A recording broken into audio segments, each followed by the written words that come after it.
Tá, pessoal, então olha só. Naquela primeira aula que eu gravei para vocês na semana passada, a gente viu aí o assunto a parte de agregados, né? E para complementar esses materiais que são utilizados tanto na argamassa quanto no concreto, a gente vai ver hoje a parte de aglomerantes, tá certo? E aí o que é que acontece?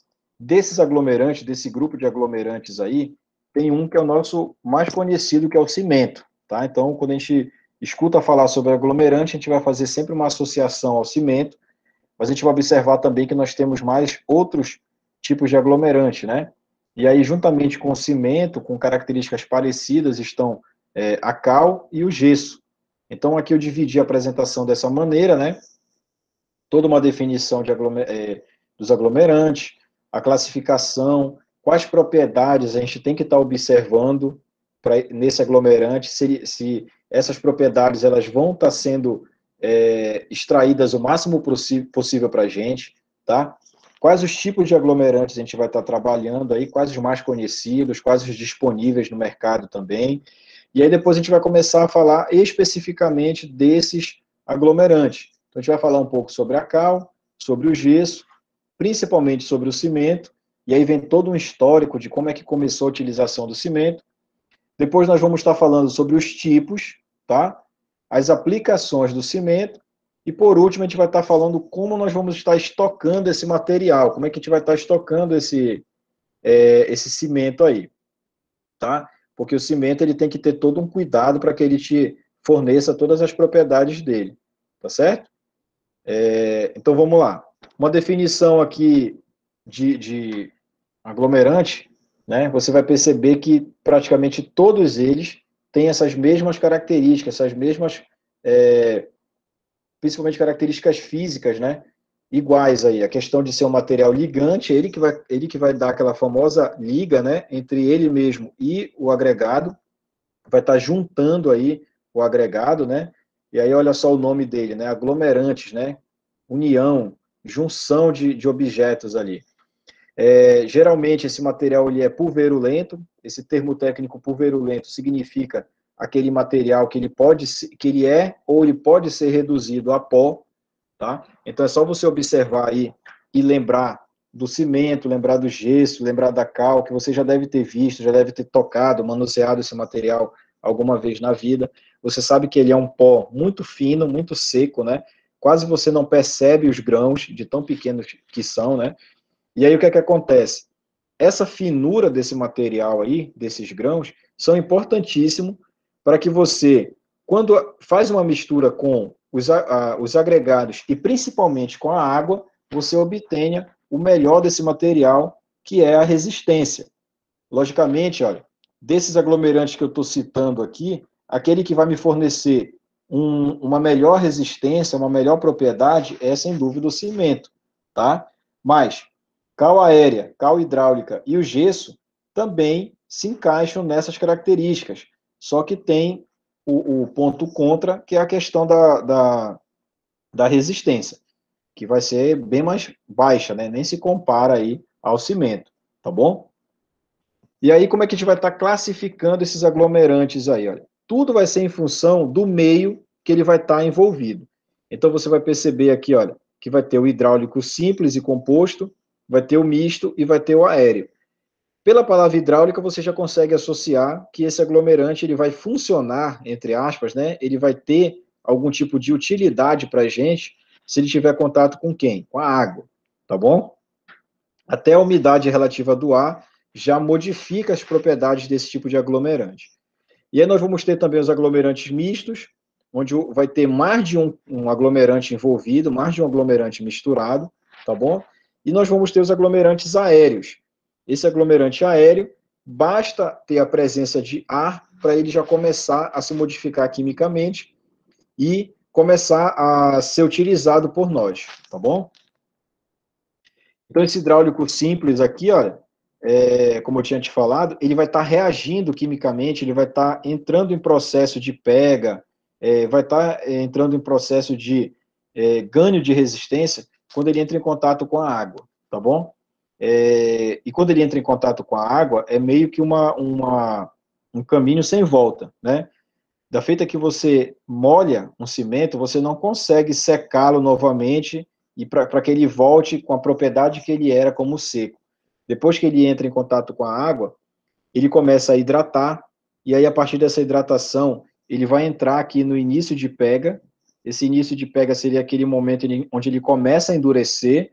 No caso ali do cimento, cerca de 30 minutos depois que ele entra em contato com a água, ele já começa a endurecer, tá? E a partir disso, dessa hidratação, ele vai estar adquirindo resistência. Ele adquire resistência naquele exato momento onde ele começa a ser molhado, né? Começa a ter em contato com a água ali, começa a ficar hidratado, através desse período, até o período que ele começa a perder essa umidade, tá? Porque principalmente o cimento, ele tem uma propriedade chamada calor de hidratação. É mais acentuado esse calor de hidratação no cimento, apesar de que a cal e o gesso também tem. Então, o que é que acontece com esse calor de hidratação? Ele faz com que evapore aquela umidade, aquela quantidade de água.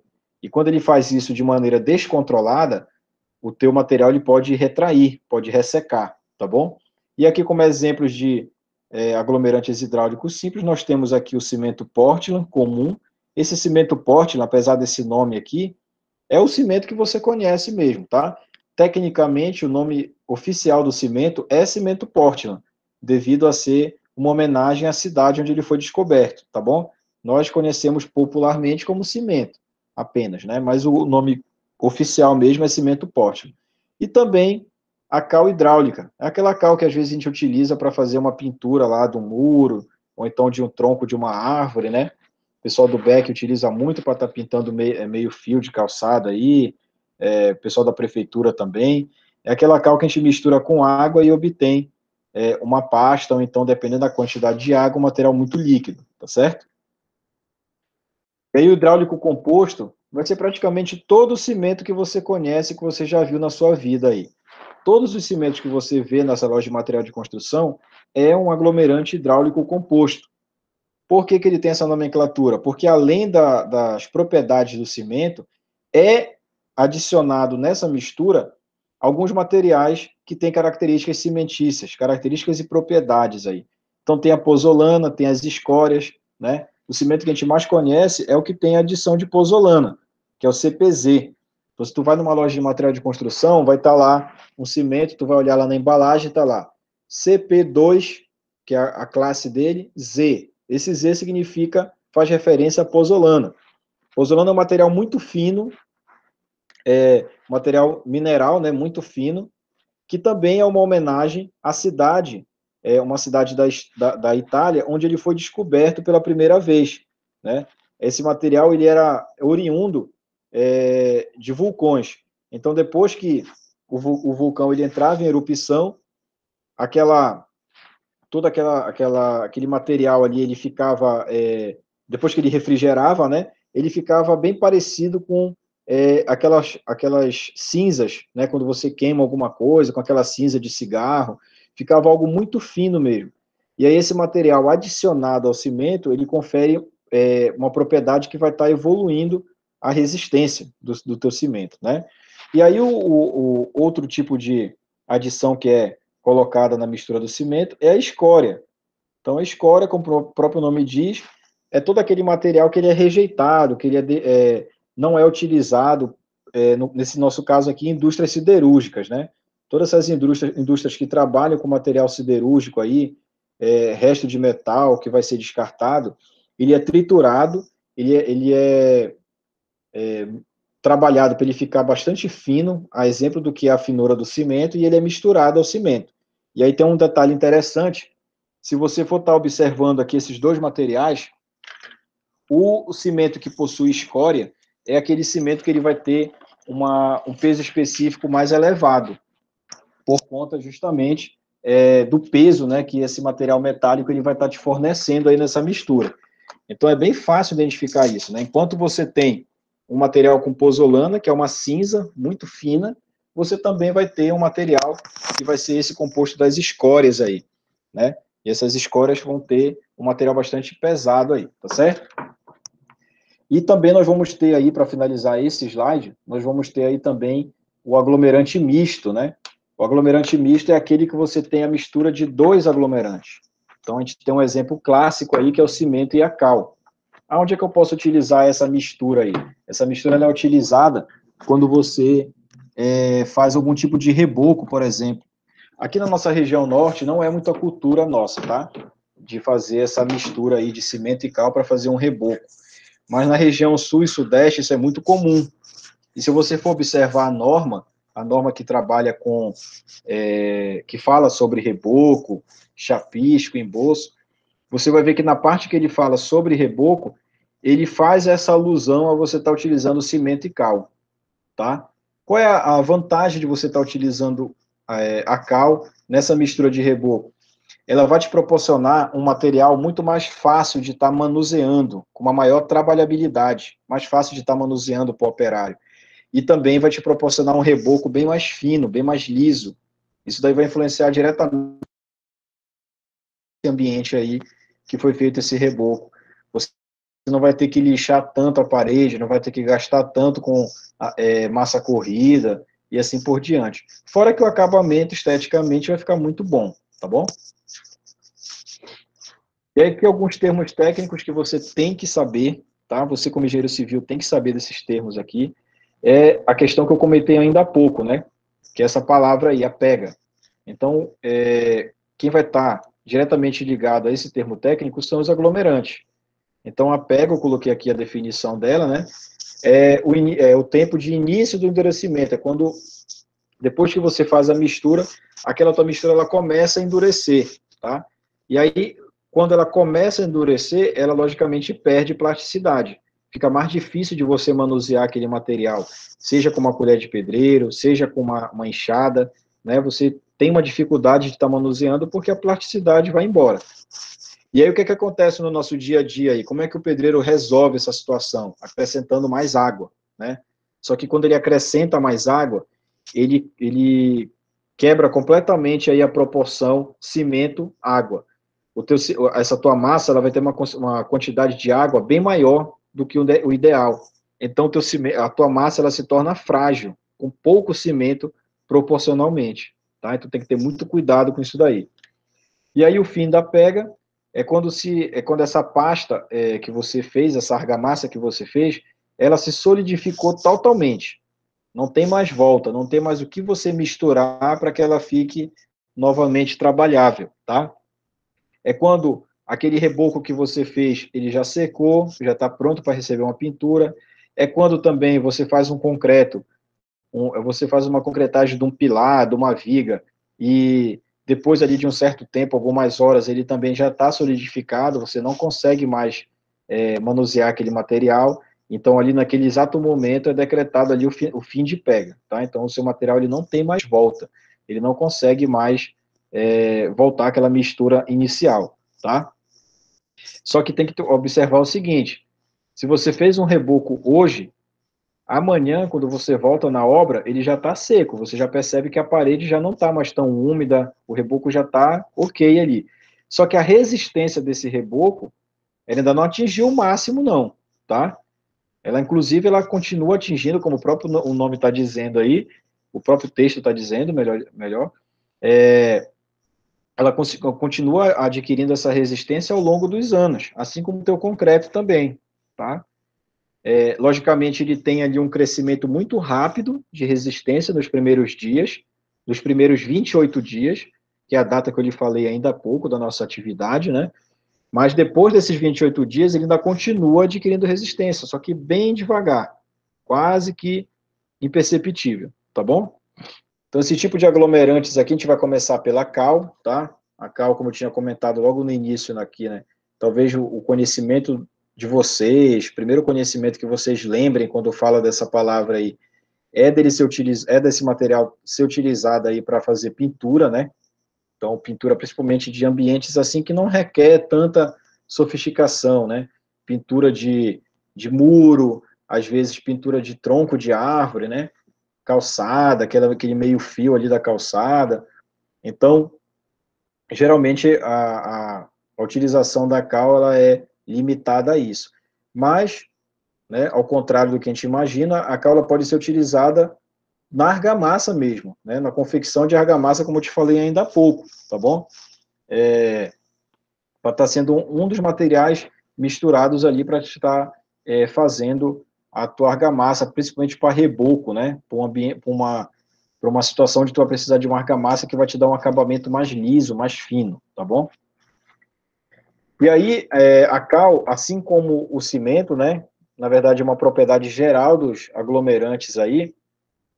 Toda vez que a cal, que no caso ali seria esse hidróxido de cálcio ali, quando ele é adicionado à água, quando ele se mistura com a água, né, ele já começa a atingir aquele início da pega, né, começa aquele processo de pega, ele já começa a ser misturado, começa a ser endurecido. E aí o que é que acontece? Vem lá o calor de hidratação, que eu comentei com vocês já várias vezes, né? Esse calor de hidratação é perceptível, a gente consegue sentir através do tato, né? Se você estiver misturando aí cal com água, e aí você tocar nessa mistura, você percebe uma certa ardência nos seus dedos, na sua mão, provocada por esse calor aí, né? E aí o que é que acontece? Esse calor de hidratação, ele tem os prós e os contras. Os prós é que quando ele começa a acontecer, significa que a sua mistura está começando a adquirir resistência. Beleza, isso daí é o ponto positivo. Qual é o ponto negativo? Se esse calor de hidratação, ele por algum motivo, alguma reação química aí, ele for de maneira acelerada, o que, que vai acontecer? Essa sua mistura ela vai perder água rapidamente, ela vai desidratar muito rapidamente e vai começar a aparecer trincas, a começar a aparecer fissuras, que vão estar prejudicando justamente o que a gente queria, que é a resistência desse material, tá? Então tem que observar muito essa questão aí de como você vai estar produzindo essa mistura desse material, tá certo? E aí, olha só, a cal, né? A gente tem que observar muito aí que também ela vai ter um início de endurecimento aí em contato com o óxido de carbono aí, tá? Do meio ambiente mesmo, do próprio ar vai estar fazendo com que esse material ele já comece a endurecer, tá? Então, não necessariamente você só vai atingir a pega da cal se você tiver com contato com água, tá bom? O próprio dióxido de carbono aí já vai te proporcionar isso. Então, por isso que a gente tem que evitar, de repente, deixar a embalagem de cal, de cimento aberta durante muito tempo, porque esse próprio meio ambiente aí, principalmente na nossa região, com uma umidade relativa do ar muito alta, vai estar fazendo com que esse material ele comece a entrar no estado de pega, comece a endurecer. E aí, praticamente, ele fica inutilizado, você não consegue mais reaproveitar esse material, tá bom? E aí tem uma classificação com relação a cal, que é com relação à quantidade de cal em peso, em quilos, para o volume final de pasta. O pasta seria aquela mistura do aglomerante mais a água, tá? Pasta é um termo geral para essa mistura de aglomerante mais água. Então, posso ter uma pasta de cimento, posso ter uma pasta de cal, posso ter uma pasta de gesso.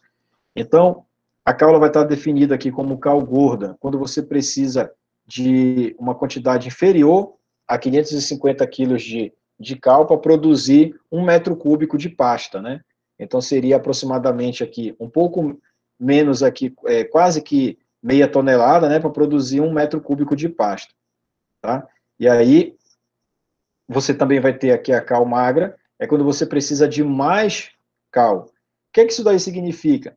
É que durante a produção desse material aqui, eu tenho uma quantidade aqui de material da cal muito inferior ao que realmente eu precisava, tá?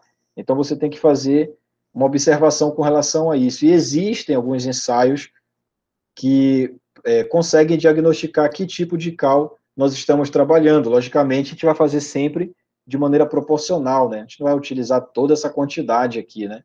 Seria uma quantidade muito grande para fazer um ensaio. A gente trabalha com proporções e utiliza sempre menos aí, tá bom? E aqui, olha, nessa imagem retrata aqui essa mistura, né? Uma argamassa aqui provavelmente para reboco, né? Então aqui já tem uma mistura aqui de cimento, e aí está sendo adicionada a cal, tá? E depois vem uma areia fina. É importante observar que para argamassa de reboco, o ideal é que você utilize areia fina, tá bom? E aí esse tipo de argamassa ele pode ser utilizado aí para fazer um reboco de uma área interna ou externa, tá bom? Então, todas essas duas situações podem ser feitas aí. E, além disso, a cal, como a gente já sabe, ela pode ser utilizada aí para fazer o preparo de tintas, né, tratamento de água, aí já é o pessoal lá do saneamento que utiliza a cal para fazer esse tratamento de água, e também pode ser feito pode ser utilizado para corrigir a acidez do solo, mas aí já é o pessoal que trabalha diretamente com agricultura, com agropecuária, né? Então você percebe que a cal é bastante utilizada em vários meios, né? Não só no nosso da construção civil, tá ok? Bem, e aí falando um pouco do gesso, a gente também tem sempre aquela impressão, né, de gesso, tudo que vai estar relacionado a gesso, a gente vai sempre lembrar de gesso para tratamento médico, né, quando a pessoa quebra algum osso ali, quebra o braço, quebra a perna, vai lá, engessa a perna ali para poder fazer a cicatrização do osso, né? A gente vai estar lembrando também do gesso quando é utilizado como forro de gesso. Hoje, cada vez mais, né, ganhando espaço aí, as placas de gesso acartonado, também muito utilizada, né? Mas o gesso, ele tem uma utilização enorme também dentro da construção civil, bem parecida com o que eu expliquei ainda há pouco com relação à cal, quando ele é misturado no cimento para conferir uma propriedade de trabalhabilidade maior para essa mistura, tá? Qual é o complicador do gesso aqui? O gesso, a partir de 2 a 3 minutos que você mistura esse gesso com água, ele já começa a entrar no estado de pega, tá? E aí, com 15 a 20 minutos depois, ele praticamente já está completamente endurecido. Então, ele é um material que ele tem que ser trabalhado muito rápido mesmo, justamente por essa questão aí da hidratação dele ser acelerada, tá? Então, essa hidratação acelerada aí pode te causar problemas. Outra coisa também do gesso, que a gente tem que observar, é essa questão aí principalmente do processo de liberação de calor, né? A questão do calor de hidratação que eu conversei com vocês ainda há pouco.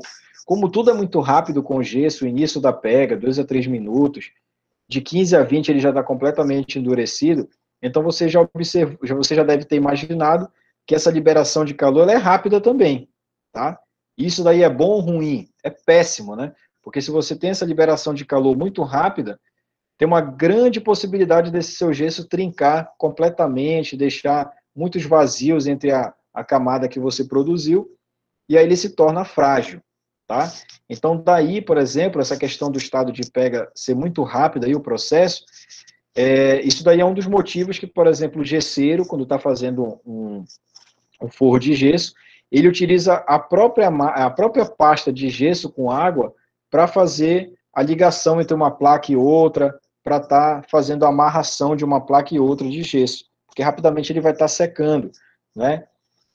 Se você observar aquelas pessoas que trabalham, por exemplo, com central de ar, às vezes o cara vai instalar uma central de ar na sua casa, ele fura a parede para passar ali toda a tubulação e tal, a instalação elétrica, e aí o que é que ele faz? Alguns, né, utilizam também o gesso e a água para estar tapando aquele buraco depois de finalizado o serviço dele.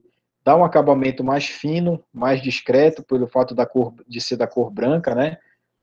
Só não vai ficar discreto se de repente o ambiente está pintado com uma outra cor, lógico. Mas também o processo de secagem é rápido. Imagina se ele fosse fazer uma massa de reboco com cimento. Ele ia ter que demorar um tempo bem maior para poder ter aquela secagem completa. Com gesso, não. 20 minutos, 30 minutos depois, já está resolvido. Então, o gesso ele é bastante utilizado quando se precisa de uma certa rapidez. Tá bom? Bem, agora chegou aqui o principal dos aglomerantes, né? O mais querido aí dos aglomerantes, mais utilizado, o mais caro também, né? Que é o cimento. Então, o cimento ele tem um histórico. Eu coloquei aqui alguns slides que eu não vou ler para vocês todos esses slides, porque é um histórico, né? De como o cimento ele foi descoberto primeiramente na Europa, Estados Unidos, e depois ele veio aqui para o Brasil, tá? Através de imigrantes. Tem toda aí a contribuição de engenheiros famosos aí que já sem querer, mas já faziam pesquisa, né, naquela época, né, já eram os primeiros pesquisadores da área aí.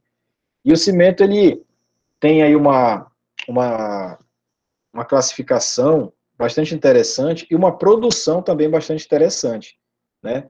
Então, se você, possivelmente você não esteja enxergando esse mapa do Brasil direitinho, o que é que está sendo falado aqui, mas depois quando você observar, quando você baixar esse material aí, você vai observar que ele tem uma larga produção e um largo consumo, principalmente na região sul e sudeste, tá? Porque lá se concentram as grandes fábricas do cimento. Então, assim como ele produz em grande quantidade, ele é consumido em grande quantidade pela lei de oferta e procura, né? Então, esse cimento aí, ele começou a ser utilizado numa ilha britânica, né, de posse do governo britânico ali, chamada Portland, tá? Que fica localizado nos Estados Unidos, né, mas é uma ilha britânica, de posse do governo britânico. E aí tem toda uma história que eu coloquei para vocês aqui, bem legal vocês fazerem essa leitura, né, quando vocês tiverem um tempinho aí, tá? Tecnicamente vai agregar no teu conhecimento de como o cimento ele surgiu. Então tem toda a história aqui, desde a época, cerca de 4.500 anos atrás, né, desde também a participação do governo egípcio na produção de cimento, tá? Logicamente, esse cimento ele não era idêntico ao que a gente conhece hoje, ele era muito mais rústico, né? Já sofreu evolução técnica aí em diversas situações, lógico. Hoje, só para ter uma ideia, hoje nós temos 11 tipos de cimento diferentes, devido a toda essa evolução técnica, e não para por aí, né? Alguns outros cimentos estão sendo estudados para que eles sejam incluídos nessa lista dos 11 aí, né? Então vai aumentar essa lista para poder ser reconhecido pela ABCP, tá bom? E aí conta toda a história aqui de como foi utilizado a primeira vez a pozzolana, né, que foi uma descoberta nessa cidade italiana aqui de Puzzoli, né? Então tem todo um histórico aqui bem interessante, tá? Aí eu coloquei também aqui sobre dois engenheiros que contribuíram muito com a evolução do cimento, e aqui vale destacar Luiz Vicard, que inclusive tem até um equipamento hoje, que é o nome desse equipamento é Equipamento de Vicard, tá? Que ele faz alguns ensaios aí, você vai observar nos livros, nos sites, que vai falar muito dele, equipamento de Vicard ou aparelho de Vicard, ele é muito colocado dessas duas maneiras aí. Então foi esse engenheiro francês que desenvolveu esse aparelho de forma a medir algumas características do cimento, como, por exemplo, a consistência, tá? Então, é bem interessante a participação desses dois engenheiros aí na evolução do cimento. E aí também, eu coloquei aqui em alguns slides como esse cimento chegou aqui no Brasil, né? O primeiro registro aí se dá em 1888, através desse cidadão aqui, tá? Que não era engenheiro, mas ele tinha um cargo perante a sociedade bastante considerado, ele era um comendador, né? O Antônio Rodovalho. Então, ele foi um dos percursores aí das empresas Votorantim, que são muito conhecidas na produção de cimento, tá? Então, em visitas que ele fazia à Europa, ele acabou descobrindo esse material, o cimento, né? Começou a se interessar pelo cimento, e aí ele teve uma ambição, uma vontade tão grande de produzir também o seu próprio cimento, que ele montou simplesmente uma fábrica dentro da sua fazenda, que era localizada em Sorocaba, né? E aí foram as primeiras produções de cimento nacionais. Logicamente, todo o equipamento de produção ele trouxe da Europa, né, para poder montar essa fábrica na residência dele, na fazenda dele aí, para que fossem produzidos os primeiros indícios do cimento aqui no Brasil, né? Que depois evoluiu ao decorrer das gerações que vieram na sua família depois, até a criação da Votorantim, tá bom? E aqui tem toda a história aqui que está sendo falada, né? Como é que foi evoluído aqui. É interessante vocês fazerem essa leitura para vocês terem esse conhecimento, beleza? E aqui, voltando para a parte técnica mesmo da disciplina, ainda há pouco eu comentei, né, sobre essa questão dessa propriedade do cimento e de todos os outros aglomerantes, que é a questão da pulverulência, né? ser um material pulverulento. Então, eu coloquei até aqui um cardzinho, o que significa o que é um material pulverulento? É um material coberto ou cheio de pó, né? Ou então que ele pode ser reduzido a pó, você pode pegar aquele material e deixar ele completamente no formato de pó. Então, seria essa a definição desse material aí, tá? E aí, quanto mais o seu aglomerante ele é pulverulento, quanto maior a pulverulência desse seu aglomerante, mais fácil esse seu material ele se tornar altamente resistente, tá? Só que sozinho ele não consegue, a gente já viu isso, ele precisa muito de quem?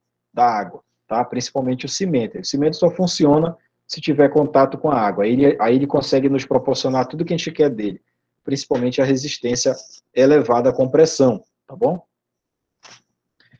Pronto. E aí, a partir daqui, eu coloquei aqui uma descrição de todos os cimentos que a gente tem trabalhado, tá? Ao longo dos anos aí, quais os cimentos você consegue achar facilmente, perdão, nas lojas de materiais de construção, tá?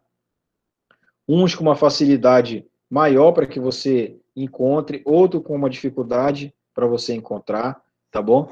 Então, aquele cimento, logo no início da aula que eu falei para vocês, olha, o CP2F32, né? Então, essa composição aqui, olha, essa nomenclatura é o que vai estar identificando qual cimento você está comprando, qual o cimento está disponível na loja de material de construção, tá? Então, essa leitura rápida aqui, o CP é cimento Portland, 2 é a classe dele, F é qual material está sendo adicionado nesse teu cimento, nesse caso aqui é o filler, que é um componente químico também que vai estar adquirindo, vai estar fazendo com que o cimento adquira resistência mais rápido. E 32, esse número 32, é para estar indicando para você qual a resistência desse cimento aos 28 dias. De novo, né? Olha só a idade que eles usam como guia aí, 28, perdão, né? Então, esse teu cimento aí, ele vai estar, ele deveria, aos 28 dias, te garantir pelo menos 32 MPa de resistência à compressão, tá? Pode adquirir mais? Pode, dependendo do traço de dosagem que você trabalhou, tá bom? E aí nós vamos ver também que vai ter alguns cimentos que já são um pouco mais sofisticados, que eles resistem a ácido.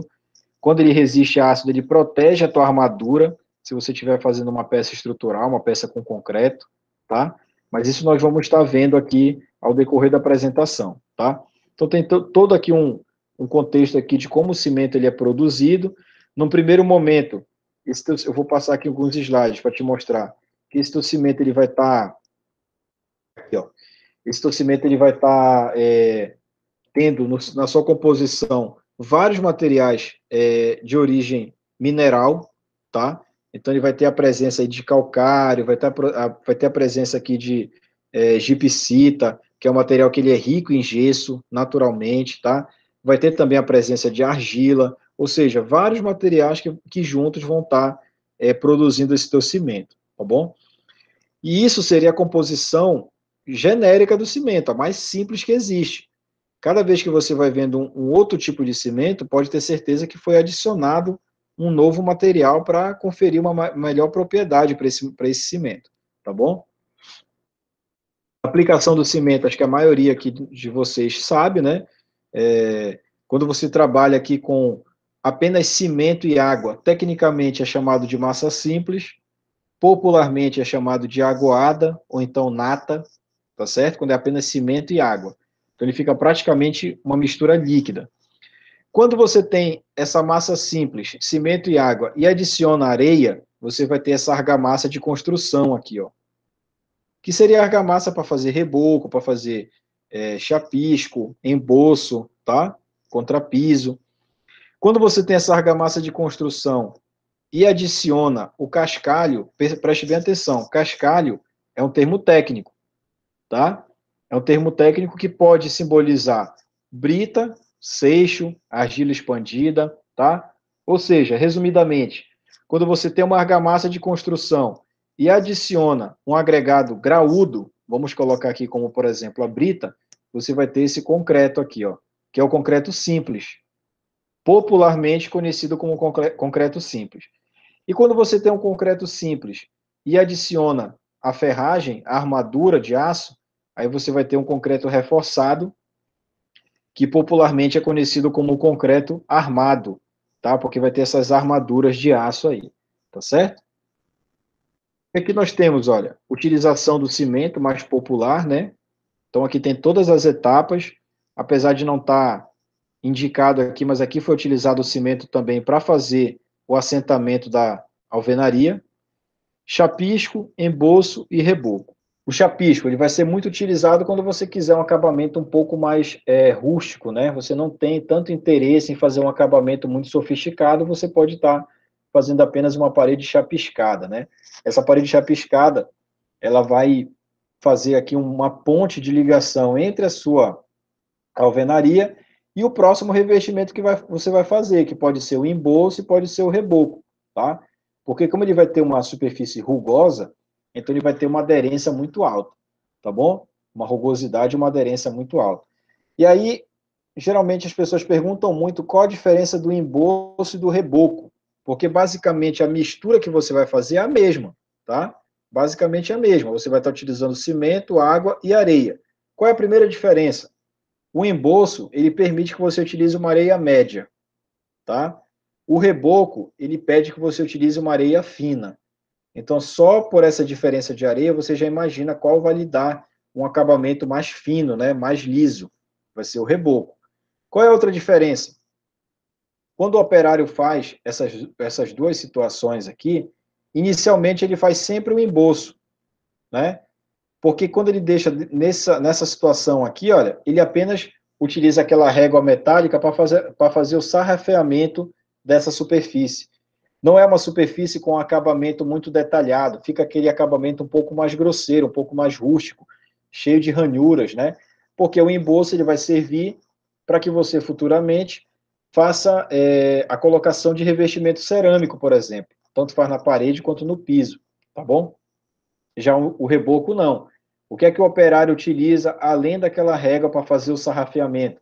Ele utiliza a desempenadeira, que pode ser uma desempenadeira de plástico, pode ser uma desempenadeira de madeira e uma desempenadeira metálica.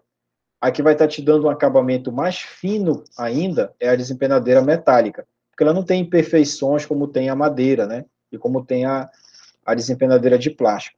Então o reboco ele fica praticamente completamente liso com a ajuda dessa desempenadeira, tá bom? E aqui tem toda a questão da produção do cimento, né? A questão das misturas químicas que estão sendo feitas.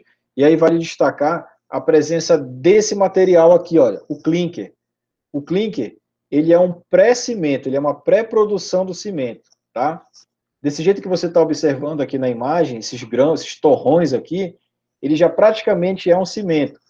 O que está faltando você adicionar aqui para que você tenha o cimento do jeito que a gente conhece, com aquela coloração cinza um pouco mais claro? Está faltando justamente a adição de gesso aqui, ó. Então, qualquer cimento que você compre, ele tem essa adição de gesso. Quando você pega esse cimento que você comprou e adiciona mais gesso ainda, você está fazendo o quê? Aumentando a trabalhabilidade desse seu cimento para fazer, por exemplo, um reboco, como eu tinha te falado durante a aula, tá? Então, o gesso, ele é componente do cimento, um componente que ele tem que existir. Em qualquer tipo de cimento que você trabalhe, o gesso, ele está presente, né? Então, essa mistura aqui de clinker com o gesso. A adição do gesso no cimento Certo. ajuda na travabilidade, como o senhor falou, mas ele Uhum. ajuda na secagem, na diminuição do tempo de pega, ou não? Sim, sim, ele contribui, né? Nós temos, quando você vai trabalhar tanto com argamassa quanto com concreto, você utiliza alguns artifícios, que são alguns materiais que você pode adicionar na tua mistura, né? Que eles podem ou retardar ou acelerar a pega, tá? Só que esses materiais, eles são materiais químicos, né? E eles não são adições, eles são aditivos. Então tem que ter muito aí tem que estar muito claro na cabeça de vocês a diferença de adição para aditivo. O que pode ser considerado uma adição? É justamente esse exemplo que você mencionou aí. É eu adicionar gesso no meu cimento para fazer um reboco, por exemplo, tá? Essa adição de gesso no meu cimento para eu fazer um reboco, ela tem que ser completamente calculada, perfeitamente dosada da maneira correta, para que não aconteça isso que você mencionou. O meu cimento, a minha argamassa, ela secar mais rápido, ela entrar num processo de pega mais rápido e me provocar patologias, né? Como rachaduras, fissuras, entendeu? Essa é uma situação. E os aditivos? Os aditivos, eles são material líquido, tá? Material químico, que ele vai estar ou acelerando ou retardando a pega. Quem que utiliza muito esse aditivo aí? São as concreteiras, tá? Se você já observou na rua aí, ou então se você, não sei se alguém de vocês já estagiou, ou então já observou uma obra de grande porte sendo feita, você percebe que essas concreteiras, elas levam o concreto até a obra de que maneira? Com caminhão betoneira, né? E o que é que acontece? Você for observar, aquele caminhão betoneira, no trajeto da concreteira para a obra, ele vai ali movimentando, ele vai rodando ali aquela betoneira que está no caminhão. Ou seja, ele está misturando ali o concreto, tá? E até esse tempo de trajeto da concreteira para a obra, ele é levado em consideração, ele é calculado também, para que o concreto chegue na obra numa condição legal. Ele não pode chegar lá já endurecendo, né? Ele tem que estar trabalhável para poder você moldar a peça estrutural lá. E o que é que acontece? Nesse caso, para você demorar a ter para você demorar a entrar no estado de pega, você usa esse aditivo químico aí, que são os aditivos retardadores de pega. Então, se aquele seu concreto ele ia começar a ter um processo de pega em 1 hora, e você adiciona esse aditivo, você coloca esse aditivo, ele vai demorar um pouco mais, 2 horas, 3 horas, para começar o estado de pega, entendeu? É diferente da utilização do gesso. Tem que ficar bem claro isso daí para vocês, tá bom? E aí o que é que acontece? Até as concreteiras também, elas erram nessa colocação desse aditivo. Eu já observei uma situação numa obra lá em Alté do Chão, que eu nem sei se eu comentei com a turma de vocês, a obra de um conhecido meu lá, aí vem a importância da utilização do profissional, né? Ele fez um projeto lá com o arquiteto, mas ele não contratou o arquiteto para executar a obra dele. Então, o que é que ele fez? Ele só comprou o projeto, chamou uma equipe lá de operário da confiança dele e foram construindo. Só que essa casa ela tinha 2 pavimentos. E aí o concreto, para fazer essa laje, ele comprou de uma concreteira, por sinal muito famosa aqui na cidade. E aí a concreteira, ela errou nessa dosagem de aditivo. Então o que é que aconteceu? Como a obra era lá em Alté do Chão, então é um belo de um trajeto, né? Para sair daqui da cidade até chegar lá em Alté. Então foi feita deveria ter sido feito todo um cálculo para que o concreto ele chegasse lá no estado legal para ser trabalhado. Só que a quantidade de aditivo que foi colocada, ela foi exagerada. E o que é que aconteceu? Foi concretado durante a noite essa laje, numa sexta-feira, e aí, para surpresa geral aí, quando foi no domingo, de manhã cedo, a laje ainda não tinha endurecido. Você tocava no concreto lá da laje, o concreto ele estava completamente fresco, parece que ele tinha acabado de ter sido concretado, entendeu? Então, isso daí deu um problema enorme, porque o que é que acontece? Se você for observar, quais são os componentes do concreto? Cimento, água, areia e brita. O que é que acontece aí? Isso daí é física. O que é que acontece? Os materiais, principalmente os agregados, eles vão descer por gravidade, concorda? Então, todo esse material aí, areia, brita e parte do cimento, ele desceu. Ele desceu por decantação, né, por gravidade, e foi para o fundo da laje. Então, a parte de cima da laje praticamente ficou uma lavagem ali de água com pouquíssimo cimento. Então, essa laje aí, praticamente, ela teve que ser totalmente descartada.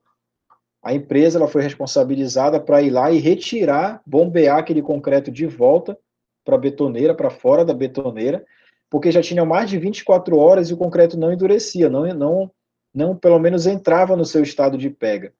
E aí, com a descida desse material sólido para a parte inferior da laje, era um risco enorme você continuar aquela obra, né? Então, daí tem a importância de você dosar bem esses materiais. Olha só o problema que isso daí ocasiona, tá certo? Ficou claro, Eva? Sim, professor. Perfeito, então. Se alguém também tiver dúvida, pode perguntar, tá? Então, olha só, os tipos de cimento, como eu falei para vocês, né, nós temos 11 tipos de cimento hoje registrados no mercado e registrados na ABCP, tá? A ABCP ela tem que fornecer esse selo para o cimento, juntamente com a ABNT, tá bom? Então, nós temos todas essas infinidades de cimento aqui, ó, tá? Todos esses são cimentos aqui que a gente vai estar trabalhando, tá? Vou destacar dois principais para vocês aqui, olha. CP2Z, você vai encontrar com muita facilidade aqui na nossa região. Não falo só de Santarém, falo de Belém, Manaus, região norte no geral, utiliza muito esse cimento. E lá na frente eu vou te mostrar por que ele é muito utilizado. Outro que é muito utilizado também, aqui na cidade de Santarém, que eu já vi muito ser utilizado, mas ele é utilizado em obras de grande porte, nesses prédios que você observa pela cidade aí, muitos já utilizaram esse cimento bem aqui, ó, CP5 Ari, que é o cimento de alta resistência inicial, é a sigla Ari aqui, ó, tá? Por que ele é utilizado? Ele é utilizado naquela situação onde a construção está atrasada, e aí você precisa, com uma certa urgência, ir construindo as lajes e ir levantando aquele prédio o mais rápido possível. Então, ele é utilizado, esse cimento, de que maneira? Se você utiliza um CP2Z para fazer uma laje, essa laje ela só vai estar sendo liberada para você fazer o outro pavimento superior lá pelo 28º dia, para você começar a fazer a parte de cima, né? Fazer a caixaria para fazer a concretagem. Então, de 20 a 28 dias. Quando você utiliza o Ari, cerca de 4 dias, 5 dias depois que você concretou aquela laje, você já pode colocar peso em cima dela. Porque o cimento Ari, ele atinge uma certa resistência logo nos primeiros 4 dias. Praticamente o triplo do que o outro cimento iria alcançar, entendeu? Só que aí tudo tem um preço, né? Esse cimento CP5 Ari, ele é muito caro. Quase 5 vezes o valor do cimento tradicional que a gente já acha bastante caro, né? Então você imagina o custo desse cimento aí, tá bom? E outro também que vale destacar é o último aqui, olha, o CPB, cimento Portland branco, que nada mais é do que o rejunte, que a gente conhece aí, né? Aquela argamassa de rejunte, né? Que só vira argamassa quando a gente mistura com água, tá? Mas esse cimento Portland branco é o rejunte que a gente utiliza para fazer aquele acabamento na cerâmica, tá certo? E aqui tem um quadro geral, que eu até comentei com você ainda há pouco, o que é que significa cada nomenclatura dessa, o CP é cimento Portland, a composição ou o grupo é aqui esse número em algarismo romano, né, número 2. O Z é essa adição que foi colocada, no caso a pozzolana, para esse caso aqui, e 32 é os 32 MPa com 28 dias. Aí tem até um dado interessante aqui, ó, o CP5 Ari, ele já atinge 26 MPa com um dia de concretagem, com um dia de utilização. Então, você fez uma laje hoje, com o cimento CP5 Ari, hoje, às 20 horas, às 20 horas, né, 8 horas da noite. Quando for amanhã, quarta-feira, 20 horas também, ou seja, 24 horas depois, ele já está com 26 MPa, olha só, né? E esse cimento CP2Z aqui, ele vai atingir esses 26 MPa lá pelo 25º dia, porque olha só, o que ele vai estar atingindo aos 28 é 32. Então ele dá uma guinada no aumento da resistência, depois ele começa a ficar estabilizando. E olha só o cimento Ari, né, com 28 dias, enquanto esse vai estar te proporcionando 32 MPa, o Ari com 28 dias vai estar com 53, né? Então, ali, quase que uma vez e meia, quase que o dobro ali da resistência, tá bom? Professor, não sei se o senhor vai falar depois, acho que vai, né? Mas Qual é a substância que faz o cimento Arifa ser tão rápido, a resistência inicial dele? Beleza, ótima pergunta. Vou já chegar lá, tá? E aí eu explico para você direitinho aí. Então aqui eu coloquei. Quem foi que perguntou? Porque eu não estou observando aí. Luiz, professor. Luiz, beleza, Luiz. Eu vou chegar no slide lá, aí eu faço para você a explicação, tá bom? Então, aqui começando do primeiro tipo de cimento que nós temos, aquele basicão mesmo, é o CP1, né? É o cimento Portland comum. Então, basicamente, é apenas os componentes principais ali do cimento, tá? Não tem muita variação, basicamente o clinker com o gesso, é aquele cimento tradicional que a gente conhece, tá? E aí o que é que acontece? Esse cimento, ele é bastante utilizado, tá? Só que ele não pode ser utilizado em situações onde vai ter uma agressão muito, muito evidente, tá bom? Mas ele também é bastante utilizado. Pelo fato dele ser um cimento que tem essas limitações, então dificilmente você encontra ele no mercado, tá bom? E aí vem a primeira variação do cimento, olha, é o CP1, que a gente acabou de ver ainda agora, só que ele tem uma adição química aí, que vai estar proporcionando uma qualidade diferenciada nele, tá? Ele vai estar sendo utilizado principalmente quando você tem uma situação onde você precisa de um cimento que seja um pouco mais permeável. Geralmente ele é utilizado em contrapiso de praças, aquelas quadras poliesportivas que são descobertas, né? Que você tem que ter uma certa drenagem naquele seu piso, né? Você vai estar em contato com a chuva e tudo mais, e ele não pode ficar empoçado, ele tem que ter uma certa drenagem, então ele é muito utilizado nessa situação. E o que diferencia o cimento anterior desse? Né? Que até basicamente a pergunta que o Luiz fez, só que ele fez para outro cimento. É esse acréscimo aqui de clinker. Ó. O clinker ele vai ser adicionado, esse material químico aí vai ser adicionado, e ele vai estar proporcionando um diferencial para esse cimento, tá? Aí nós vamos aqui para os cimentos da classe 2. Então, o primeiro aqui que a gente vai estar falando é o CP2E, que é aquele que eu falei logo no início, né? A questão da escória, tá? Então, de cerca de 6 a 34% da composição desse material é a escória.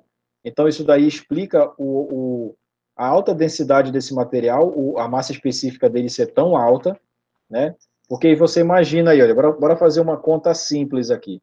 Um saco desse de cimento aí, ele tem 50 quilos, tá? Então, se a gente tiver o máximo que ele considera aqui, olha, 34% de escória, então desses 50 quilos, cerca de 17 é escória, tá? Então, você percebe aí que grande parte desse meu material, ele vai ser de um material que ele é pesado, que apesar dele ser reduzido a pó, mas ele continua sendo pesado, continua tendo uma densidade alta, tá bom? E aí a resistência dele é sempre a partir de 25 MPa, mas ele pode chegar a 32, a 40 MPa, dependendo do cimento que está sendo trabalhado, tá bom? Aí nós temos outro cimento da classe 2, é um cimento que ele vai estar com a questão da pozolana, que a gente conversou ainda há pouco, né? Então ele tem a pozolana aí bem evidente. A pozolana, ela é um material, assim como o gesso, que ele faz parte da composição do teu cimento, tá? A pozolana, que é esse material muito fino, né? Muito fino, esse material químico aí muito fino.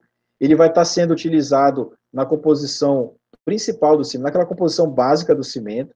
Só que quando você trabalha com o cimento CP2Z, a quantidade de pozolana ela é bem maior, tá? Então, praticamente a composição da pozolana é basicamente alumínio. Então, a material a base de sílica, né? Sílico aluminoso. Então, o hidróxido de cálcio também ele é muito presente nessa pozolana, na composição da pozolana, que volto a repetir, é um material que tem que ter na composição do cimento, só que quando você trabalha com CP2E, você vai ter essa quantidade aqui de pozolana, de 6 a 14%. Quando você tem um um cimento tradicional, esse cimento tradicional ele tem ali um valor entre 3 a 5% apenas de pozolana, tá? Então, por isso essa diferença. Aí nós temos aqui o CP2F, que é o filler, tá? Então, o filler também é um mineral, um produto químico aí, né, misturado com mineral. E ele vai estar fazendo a vantagem, né, de estar utilizando esse tipo de material e esse tipo de cimento que tem essa composição aí. Ele vai estar com um aumento de resistência. Então, apesar do cimento ele ser vendido te informando que tu vai atingir ali 32 MPa aos 28 dias, mas vários estudos já mostraram que aos 28 dias ele chega a atingir 40 MPa, tá? Basicamente, esse valor de 40 MPa, né, tu vai estar atingindo quando tu faz todo esse procedimento de dosagem, de caracterização do material de maneira adequada. Então, aí você consegue atingir esses valores de resistência, tá? O filler, ele é basicamente oriundo do calcário, tá bom? Então, essa implementação do calcário no cimento, ele faz com que aumente a tua resistência, tu atinja valores altos aí para resistência, tá? E esse tipo de cimento, ele é muito utilizado para fazer obras de grande porte, principalmente estruturas de concreto armado que sejam bastante robustas, né, que tenham uma seção bastante larga, bastante comprida aí, é muito utilizado esse tipo de cimento, tá? E aqui tem vários outros cimentos aqui, né, para vocês fazerem essa leitura. Chegando aqui no CP5 Ari, né, que é um cimento que ele chama bem a atenção mesmo, por conta dessa sua resistência elevada aí em poucos dias, tá? O que vai estar diferenciando, até respondendo a pergunta do Luiz aí, o que vai estar diferenciando esse cimento dos outros cimentos é a questão da quantidade de material carbonático que vai estar sendo empregado nesse tipo de cimento, né? Materiais oriundos do carbono, tá? O carbono, ele tem uma propriedade muito evidente aí, que é produzir o aumento de resistência, tá? Então, quando você trabalha com cimento Portland do tipo Ari, ele vai estar com uma quantidade de material carbonático aí, principalmente do carbono mesmo, propriamente dito, em grandes quantidades, tá? Como esse carbono, ele é um material que ele é relativamente caro, então isso daí encarece também o produto final, que é o cimento de alta resistência inicial, né, o Ari. Então, para você ter uma ideia, o cimento tradicional, né, esse mais comum, ele tem cento da sua composição de carbono. O cimento Ari, ele possui em torno de 5 a 7% de carbono. Então, esse acréscimo aí que aparentemente é pouco, né, 2 para 7%, mas é bastante considerável com relação a custo. Então, por isso que o cimento ele é bem mais caro, tá? O cimento Ari, inclusive, ele tem uma norma que fala só dele. É a norma, se eu não me engano, 5734 ou a 5733. Eu vou confirmar e passo para vocês. Mas eu acho que é 5733. Ela fala só desse cimento, de como utilizar, de como ele é produzido, de qual tipo de obra ele é indicado, qual o cuidado que você tem que ter ao trabalhar com esse cimento, tá? Porque é um cimento que ele é bastante valoroso, então você não pode desperdiçá-lo, né? E nem utilizá-lo de maneira errada, tá bom? Luiz, não sei se ficou claro aí a explicação, tá? Se você tiver mais alguma pergunta, fique à vontade, tá certo? E, professor, essas concreteiras, porque tem esses 11 tipos de cimento, né? É possível fazer a mistura de 2 cimentos, assim? Tipo, eu vou na concreteira e falo, olha, eu quero material que tenha essa alta resistência inicial, mas que seja bem resistente quanto o com filler, por exemplo. Faz esse tipo de coisa ou não? Não, não. Na verdade, o que pode acontecer? Numa mesma obra, você pode ter a utilização de 2 cimentos, mas para serviços diferentes, tá entendendo? Então, por exemplo, quando principalmente o projetista estrutural, que é o nosso caso, é o caso do nosso querido Augusto, quando ele faz o projeto estrutural, no projeto ele já cita qual cimento ele está indicando, né? Então, olha só, imagina o seguinte, fizemos aqui o projeto de um clube aí, parque temático e tal. Então, aqui, onde vai ter uma quadra de esporte, você aí vai estar lá o projeto da quadra, aqui você pode utilizar esse cimento aqui, X. Aqui nessa parte onde tem uma estrutura, tem um prédio aqui que é um salão de eventos com 3 andares e tudo mais, você pode estar utilizando esse outro cimento aqui. Tá entendendo? No mesmo projeto, cimentos diferentes, mas não a mistura entre cimentos. Porque quando você mistura esse cimento, você perde o controle do que cada um pode estar lhe proporcionando, pode estar lhe fornecendo de resistência e de qualquer outro tipo de propriedade. Deu para entender? Quando você trabalha com esses cimentos separados, você consegue ter um controle maior. Por quê? Nós vamos ver isso daí futuramente. Mas quando você faz uma dosagem de um concreto, você não pode fazer essa dosagem de maneira genérica. Ah, vou fazer aqui de qualquer jeito, lá na obra o cara decide com qual cimento ele vai trabalhar. Não é assim. Você, quando vai iniciar a sua dosagem, você já tem que ter definido qual tipo de cimento. E quem é que define esse cimento para mim? É o projetista estrutural. Ele indica, né? Olha, você vai usar, para fazer essa quadra poliesportiva, você vai usar o CP2F, porque eu quero uma resistência legal aí. Beleza. Aí, lá na concreteira, o tecnólogo de concreto, né?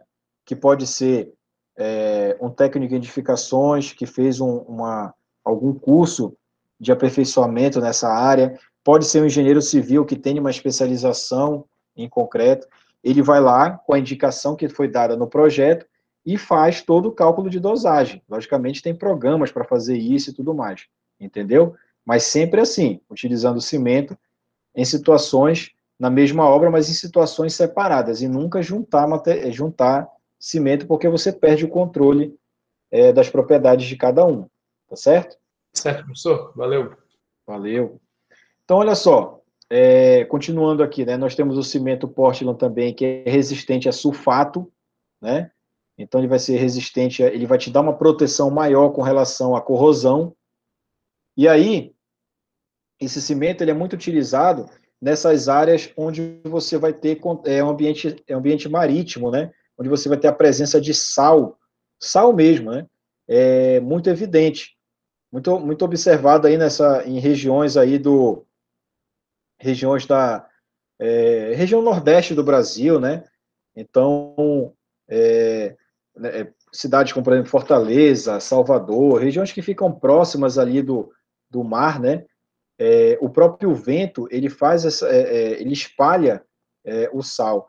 E aí o sal em contato com a armadura do teu concreto, ele é altamente prejudicial, né? A corrosão aí é muito alta e pode vir a causar problemas. Então, se você der uma pesquisa na internet, você vai ver que tem muitos vídeos aí que mostram problemas como esse e como eles foram consertados, né? Então, região marítima aí é evidente. E nem precisa ir tão longe assim, né? No próprio Nordeste, mas aqui do estado do Pará, região ali de Bragança, Crispim, Marudá, que são cidades na região Nordeste aqui do estado do Pará, o que é que acontece?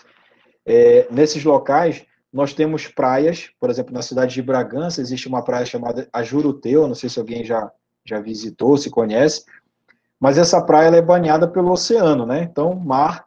E aí, o que é que acontece? A frente a frente da cidade, ali onde tem a praia, é como se fosse aqui Santarém, né? Tem ali a orla, como tem a orla aqui na cidade, e essa parte da orla ela foi completamente comprometida. O ataque é muito agressivo da água, né? Da água do mar. Então, praticamente toda a estrutura da orla ali, do calçadão que tem lá na cidade, da pracinha que tem ali na cidade, ela foi totalmente deteriorada, ela teve que ser totalmente reformada ali. Até as estátuas que tinham lá na praça, elas acabaram se deteriorando, né? quando começa o processo de corrosão, a corrosão, ela sempre, o que é que ela faz com a ferragem? Ela expande a ferragem. E quando ela expande a ferragem, ela acaba quebrando o concreto, né? E aí prejudica toda a estrutura. Então, é muito importante observar aonde você vai estar construindo, para que você opte por um cimento diferenciado também, tá? Aí aqui, para finalizar, tem o cimento branco, né? Portland branco, que é o rejunte que eu comentei com vocês, né? Muito utilizado para acabamento, para questão aí de parte estética mesmo, não tem resistência alguma, é só para fazer esse acabamento mesmo, e também conferir estanqueidade. O rejunte ele não é só para ficar bonito ali, o revestimento que você colocou, ele também tem uma função de estanqueidade, ou seja, ele evita que tenha passagem de água de cima da cerâmica para baixo da cerâmica, tá? Logicamente, desde que ele seja bem executado, tá bom? Aí, finalizando aqui, nós temos um gráfico bastante interessante que mostra a evolução da resistência à compressão de cada cimento, dos principais cimentos, né, utilizados ao decorrer do dia. Então, se você souber interpretar esse gráfico, você vai ver que, por exemplo, o cimento aqui, vamos pegar aqui o CP2, olha. Aqui com 3 dias, ele está com uma resistência aqui de aproximadamente 22, 23, e quando você pega aqui o CP5, né, que pode ser o Ari, na mesma idade, olha, 3 dias ele já está quase que com 40 MPa aqui, ó, né? Logicamente, isso daqui é um gráfico representativo, e um gráfico representativo médio, né? Então, por isso que o nome está dizendo aqui evolução média. Não significa que sempre ele vai atingir esses valores, tá bom? É só em média para você observar a evolução de resistência. E perceba o seguinte, olha, quando vai se aproximando nos 28 dias, a resistência ela continua crescendo, mas de maneira mais tímida, né? Mais devagar aqui, olha. Percebe que nas primeiras idades, inclusive o Ari, ele tem aqui um crescimento, um pico de crescimento muito alto, olha. Né? Do dia que foi concretado até que no terceiro dia ele teve um pico aqui enorme de crescimento de resistência. Ele saiu aqui de 0 a praticamente 40 em 3 dias.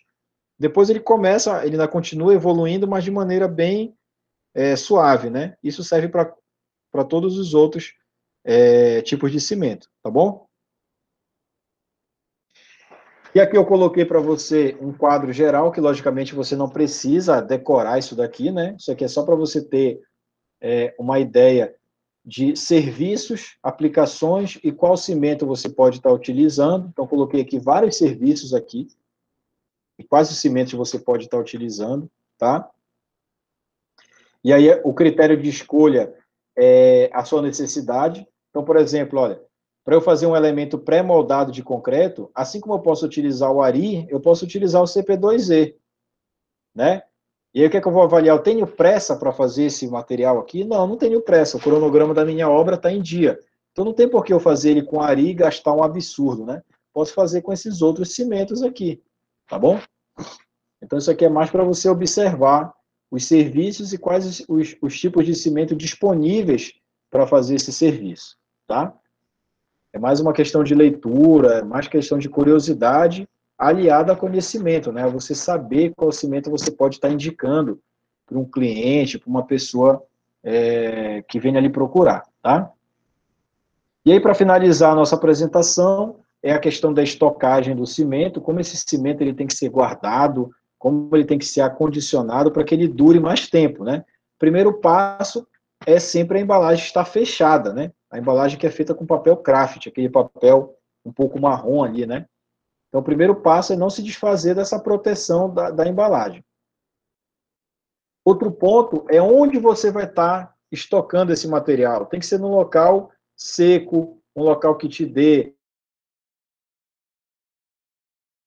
que seja livre de umidade, que não tenha perigo de chover durante a noite, onde você não está observando o material. Então, você tem que observar o local onde você vai estar fazendo isso, tá?